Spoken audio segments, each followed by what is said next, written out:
তাহলে আজকে আমরা যে অংশটুকু শুরু করব সেটা হলো মোমেন্ট ডিস্ট্রিবিউশন। আমরা প্রিভিয়াস ক্লাসে এর ডিটেইলস, থিওরি, ডেফিনিশন এবং এর যে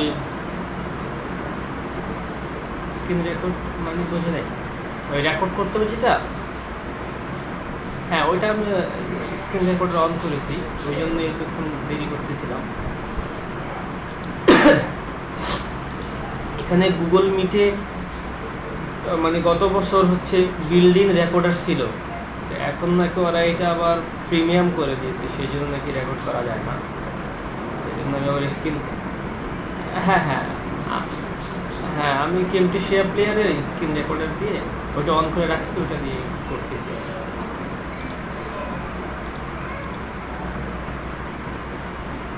তো আমরা যেটা বলছিলাম প্রিভিয়াস ক্লাসে, তো দেখতেছিলাম মোমেন্ট ডিস্ট্রিবিউশন এর যে ডিটেলস, থিওরি, ডেফিনিশন দেখেছি এবং আমরা একটা ম্যাথমেটিক্যাল প্রবলেম সলভ করেছি। আজকে আমরা অন্য আরেকটা অঙ্ক দেখব। এখানে দেখেন একটা অঙ্ক আছে 3 স্প্যান। স্প্যান তো আমরা বুঝি, স্প্যান হলো দুইটা সাপোর্টের মধ্যবর্তী যে সেন্টার টু সেন্টার ডিসটেন্স থাকে সেটাকে আমরা স্প্যান বলে থাকি। এখানে তিনটা স্প্যান আছে এবং একটা পোর্শন আছে overhanging. A B span, BC span হচ্ছে ইউনিফর্মলি ডিস্ট্রিবিউটেড লোডেড। সেখানে লোডের পরিমাণ এ বিতে 24 কিলোনিউটন পার মিটার, বিসিতে 80 kilonewton per 16 kilonewton per metre এবং মিডিলে একটা পয়েন্ট লোড আছে 80 কিলোনিউটন। আর সিডি স্প্যানে 72 কিলোনিউটন পয়েন্ট লোড এবং ডিই ওভারহ্যাঙ্গিং যে পোর্শন, সেখানে ই পয়েন্টে 24 কিলোনিউটন একটা ওভারহ্যাঙ্গিং পোর্শনে পয়েন্ট লোড দেওয়া আছে।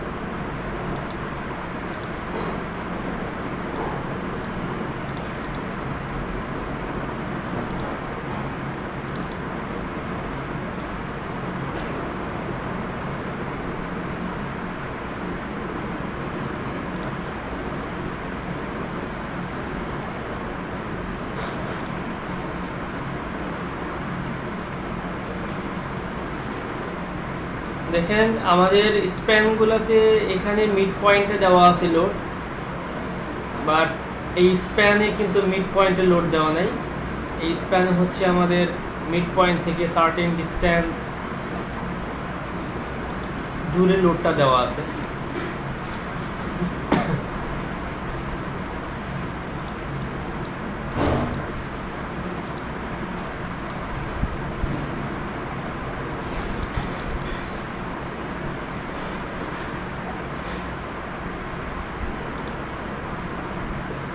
তাহলে আমরা আগের মতো এখানে জয়েন্ট ভাগ করব। জয়েন্ট হবে এ, বি, সি এবং ডি। এ জয়েন্টে এ বি মেম্বার এবং বি জয়েন্টে বিসি মেম্বার।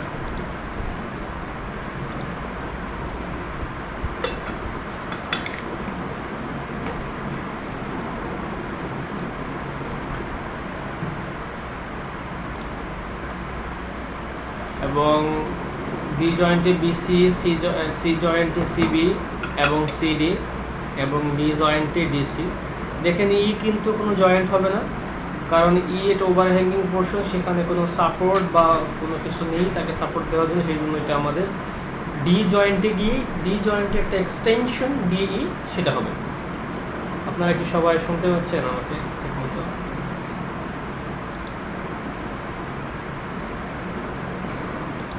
শুনতে পাচ্ছেন আপনারা সবাই আমাকে?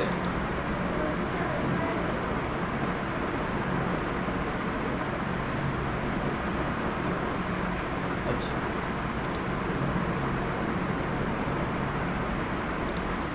সেকেন্ড স্টেপ ছিল আমাদের যে জয়েন, এরপরে মেম্বার। থার্ড স্টেপ ছিল আমাদের কি, ওখানে ডিস্ট্রিবিউশন যে ফ্যাক্টর, সেই ডিস্ট্রিবিউশন ফ্যাক্টর বের করতে হবে। এর আগে আমরা জানি যেটা আমাদের রোলার সাপোর্ট হয়, সরি হিঞ্জ, হ্যাঁ হিঞ্জ অথবা অন্য কোনো ধরনের সাপোর্ট হয় সেখানে ডিস্ট্রিবিউশন ফ্যাক্টর হচ্ছে 1 থাকে। আর বাকি যে সাপোর্টগুলো থাকবে সেই সাপোর্টের ডিস্ট্রিবিউশন ফ্যাক্টর আমাকে বের করে নিতে হবে এর মোমেন্ট অফ ইনার্শিয়া। যেমন আমরা জানতাম কে ইজ ইকুয়াল টু, সূত্র ছিল আমাদের একটা,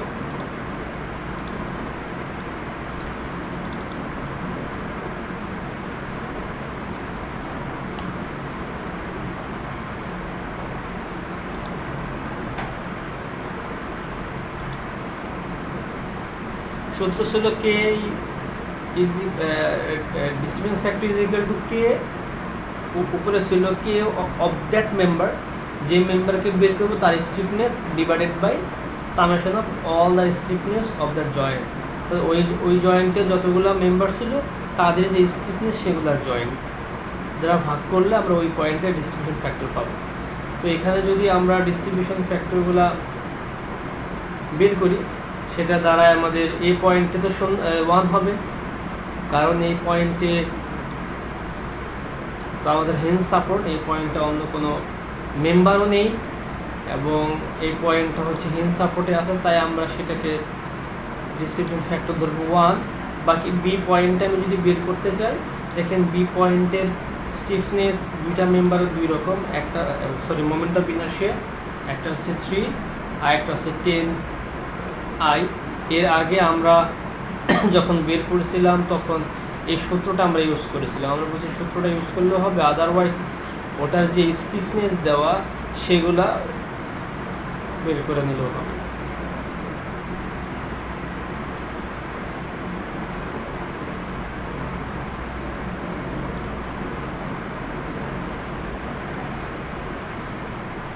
আমরা আলাদা আলাদা করে কে বের করে দিতে পারি।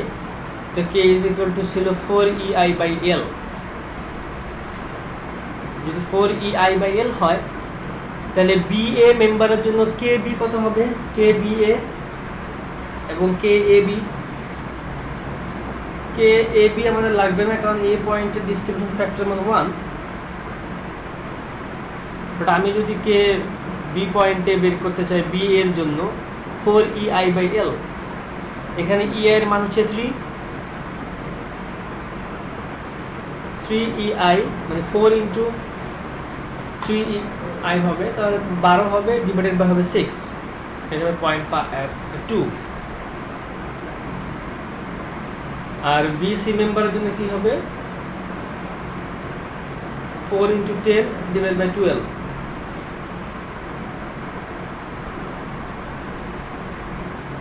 এবং পরবর্তীতে এই দুইটা মেম্বারকে যখন আমি বের করব, দুইটার summation divided by member B এর জন্য সেটা 0.311। আপনারা কি বুঝতেছেন না? এটা বের করে দেখাইতে হবে। হ্যালো,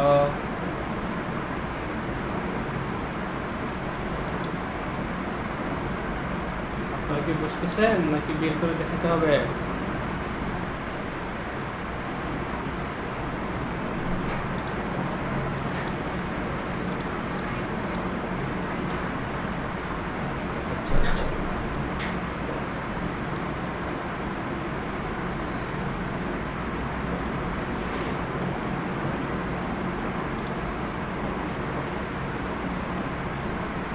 আপনারা খাতা কলম এবং ক্যালকুলেটর নিয়ে বসছেন না?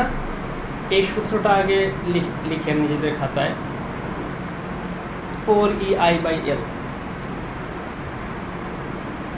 যে কোনো মেম্বারের স্টিফনেস বের করার সূত্র হচ্ছে 4EI/L।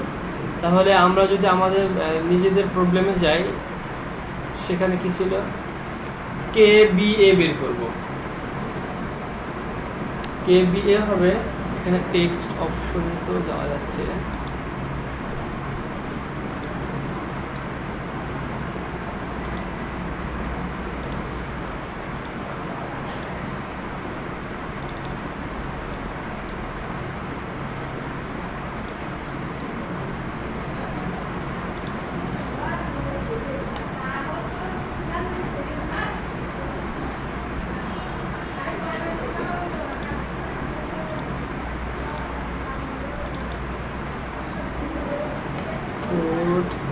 4EI ডিভাইডেড বাই এল, এটা ছিল আমাদের সূত্র। এটা যদি আমরা এখানে ইউজ করি সেটা কত হবে আমাদের?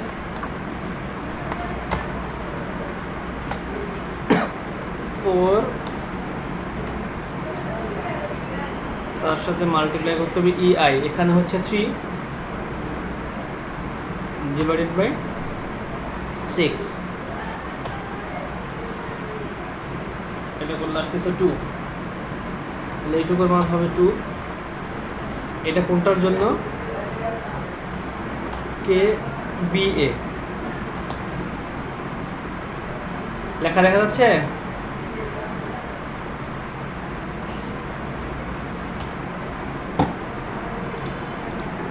জয়েন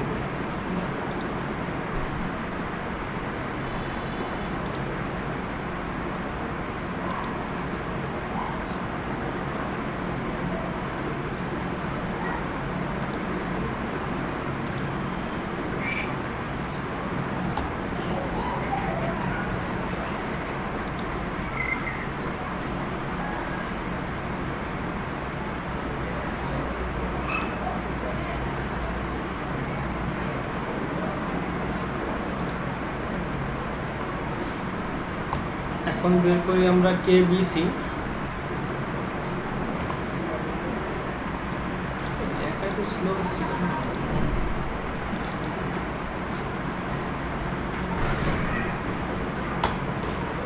KBC একইভাবে করলে আমাদের মান আসবে 4 ইন্টু EI, এটা হচ্ছে 10 ডিভাইডেড বাই লেন্থ হচ্ছে 12, এটার মান আসবে 3.33।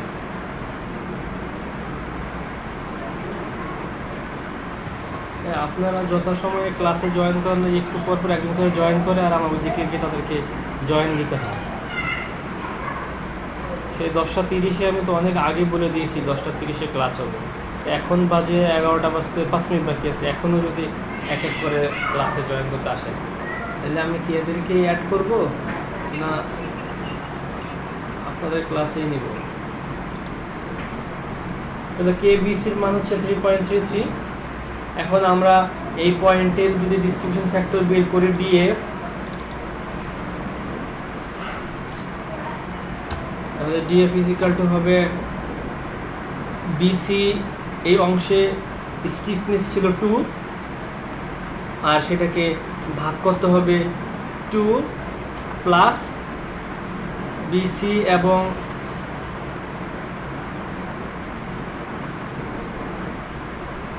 BA এবং BC দুটো স্টিফনেস সামেশন দ্বারা, সেটা ছিল 2 প্লাস 3.33। তো এটা আমরা যদি করি 2 ডিভাইডেড বাই 2 প্লাস 3.33, সেই মানটা আসে আমাদের 0.375।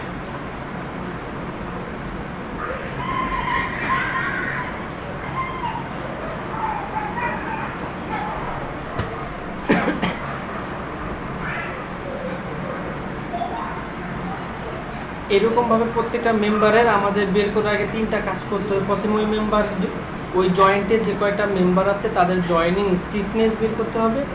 স্টিফনেস বের করার পরে এই সূত্র দিয়ে যে ডিস্ট্রিবিউশন ফ্যাক্টর হচ্ছে ওই মেম্বারের স্টিফনেস ডিভাইডেড বাই ওই জয়েন্টে যেগুলো মেম্বার আছে তাদের স্টিফনেস দিয়ে ডিভাইড করলে আমরা এই মানগুলো পেয়ে যাব।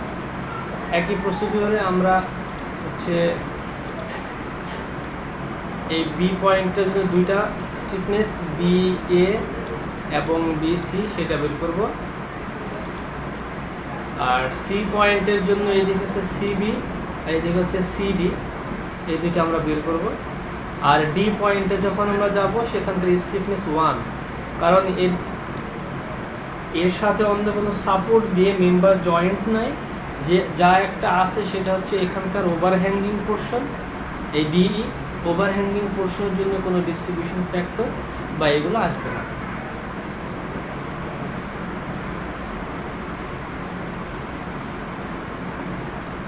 তাহলে এরপর আমি যাব ফিক্সড মোমেন্ট। ফিক্সড মোমেন্ট যদি আমাদের ইউনিফর্মলি ডিস্ট্রিবিউটেড লোড থাকে, ফিক্সড মোমেন্টের ইকুয়েশন কত ছিল মনে আছে কারো? গত ক্লাসের পরে এই ক্লাস নিয়ে কেউ অঙ্কটা সলভ করছেন? গত ক্লাসে যেগুলো আমি দেখাইছিলাম সেগুলো নিয়ে কেউ পড়াশোনা করছেন? গত ক্লাস শেষ হয়ে যাওয়ার পরে, মানে গত শুক্রবারের পর থেকে আজ পর্যন্ত আপনারা কি পড়াশোনা করছেন কিছুটা?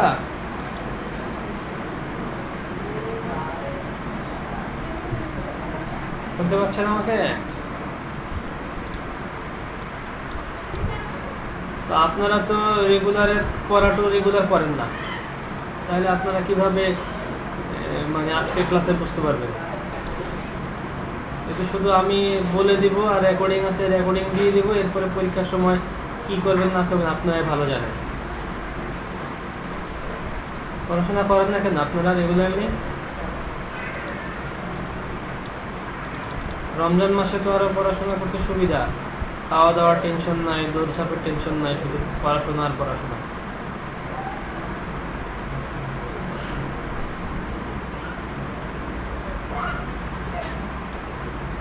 আপনাদের প্রত্যেক ক্লাসে সেই কথা বলেন। দেখেন আমি গত ক্লাসে যে অঙ্কটা সলভ করে দিলাম, আমি বলেছি যে আমি 1000টা অঙ্ক সলভ করে না, একটা দুইটা অঙ্ক তিনটা অঙ্ক ভালো করে বুঝাই দেবো যাতে সব অঙ্ক বুঝতে পারবেন।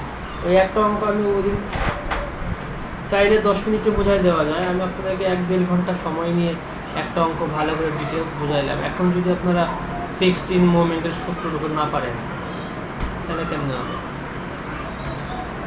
আমরা জানি যে যদিও ইউনিফর্মলি ডিস্ট্রিবিউট হয় WL²/12, তাহলে এটাকে যদি আমরা WL²/12 করি, সে মানটা কি আসে? W এর মান হচ্ছে 24,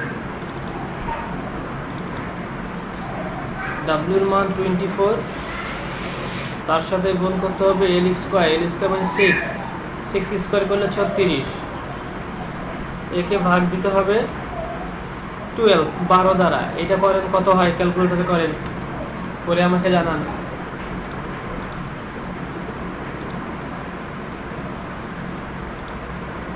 ক্যালকুলেটর নিয়ে আসেন নাই?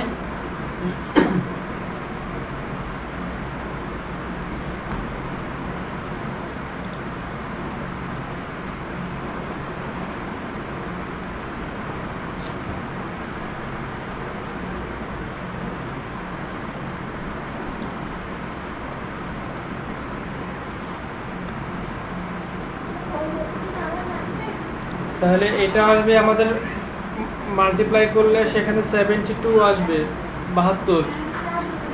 এই 72টা হবে নেগেটিভ, কারণ বাম পাশে নেগেটিভ, সেম একই 72 ডান পাশে হবে পজিটিভ।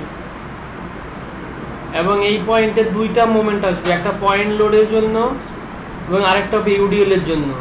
প্রথমে পয়েন্ট লোড বের করবো বাম পাশে, কথা পয়েন্ট লোডের জন্য যদি 10 আসে, আবার ইউডিএল এর জন্য যদি 15 আসে, তাহলে এই পাশে হবে -25, ওই 15 আর 10 যোগ করলে। তাহলে এখান থেকে আপনারা প্রত্যেকটা পয়েন্টের জন্য বের করবেন, বের করে সেগুলো টোটালি আমরা এই পয়েন্টে বসাবো ফিক্সড ইন মোমেন্টের জন্য। ফিক্সড ইন মোমেন্ট হয়ে গেলে আমরা সেখানে জানি ফিক্সড ইন মোমেন্টের পর কি করতে হয়? বিএম এর ফুল অ্যাব্রিভিয়েশন কি? Balanced moment. তো ব্যালেন্স করার জন্য আমাদের কি করতে হবে? আমরা জানি যে তার যে সাইন আছে সেই সাইনের অপোজিটটা বসাইতে হবে এবং আগের ডিস্ট্রিবিউশন ফ্যাক্টর দ্বারা মাল্টিপ্লাই করতে হবে। 72 অপোজিট হচ্ছে -72, অপোজিট +72, এবং ডিস্ট্রিবিউশন ফ্যাক্টর 1 মাল্টিপ্লাই করলে 1 হবে। একইভাবে এখানে 72 আর হচ্ছে এখানে -312, তো +72 -312 করলে হচ্ছে 240। একে ডিস্ট্রিবিউশন ফ্যাক্টর হচ্ছে 0.311, এটা দ্বারা মাল্টিপ্লাই করলে হয় 74.64, যেহেতু মাইনাস এখানে প্লাস আসবে, আর এই পাশে 0.689, সেটা কি করলো 165.36 মাইনাস প্লাস আসবে। একইভাবে আমি এই পয়েন্টে আসবো, এই পয়েন্টে 312 প্লাস এবং 64 মাইনাস, সেই দুইটাকে একত্রিত করে হবে টোটাল পজিটিভ, সেটা বিপরীত সাইন হবে নেগেটিভ, এবং তার আগের ডিস্ট্রিবিউশন ফ্যাক্টর দ্বারা আমি মাল্টিপ্লাই করবো। মাল্টিপ্লাই করার পরে আমরা জানি যে ক্যারি ওভার মোমেন্ট হচ্ছে তারা কোনাকুনি আকারে, অর্থাৎ এই পয়েন্টে 72 থাকলে সেটা দেখাচ্ছি, এই 72 এখানে থাকলে সেটা এখানে চলে আসবে, তার অর্ধেক আসবে। এখান থেকে 76.4 থেকে তার অর্ধেকটা আসবে এই পয়েন্ট। এবং যেই সাইন ওটা সেই সাইন নিয়ে আসবে। আবার যখন আমি ব্যালেন্স মোমেন্ট করব তখন এইটার যে পজিটিভ সাইন তার নেগেটিভ অপোজিটটা আসবে এবং তার আগের ডিস্ট্রিবিউশন ফ্যাক্টর 1 এটাতে মাল্টিপ্লাই হবে এবং এই পয়েন্টে এরকম প্রত্যেকটা যেগুলো আসবে প্রত্যেকটা দিয়ে আমি ডিস্ট্রিবিউশন ফ্যাক্টর এবং অর্ধেক হয়ে আসবে ক্যারি ওভার মোমেন্টে আবার আমি ব্যালেন্স মোমেন্ট করব সেটার আগের ডিস্ট্রিবিউশন প্রথম যে ডিস্ট্রিবিউশন ফ্যাক্টর ছিল সেই ডিস্ট্রিবিউশন ফ্যাক্টর দ্বারা মাল্টিপ্লাই করি। এইভাবে আমি টপ টু বটম টোটালটা করব জিরো আসার আগ পর্যন্ত, জিরোকে সাম করে দিব, সাম করলে প্রত্যেক পয়েন্টে যে মোমেন্ট আসবে সেটা হচ্ছে আমাদের অ্যাকচুয়াল মোমেন্ট। প্রতিটা পয়েন্টে মোমেন্ট চলে আসার পরে আমি মোমেন্ট জানা থাকলে শেয়ার বের করব। কিভাবে শেয়ার বের করতে পারবো, এখানে শেয়ার বের করাটা আপনাদের এটা হচ্ছে সেকেন্ড ইয়ারের ম্যাথমেটিক্যাল প্রবলেম, সেটা আমি দেখাচ্ছি না। এখানে শেয়ারের সলিউশনটা দেওয়া আছে, আপনারা শেয়ারের এই সলিউশনটা করে নেবেন এবং এই দুইটা অঙ্ক আমি আজকে অ্যাসাইনমেন্ট অপশন অন করে দিব গুগল ক্লাসে, অ্যাসাইনমেন্ট আকারে আপনারা জমা দিবেন।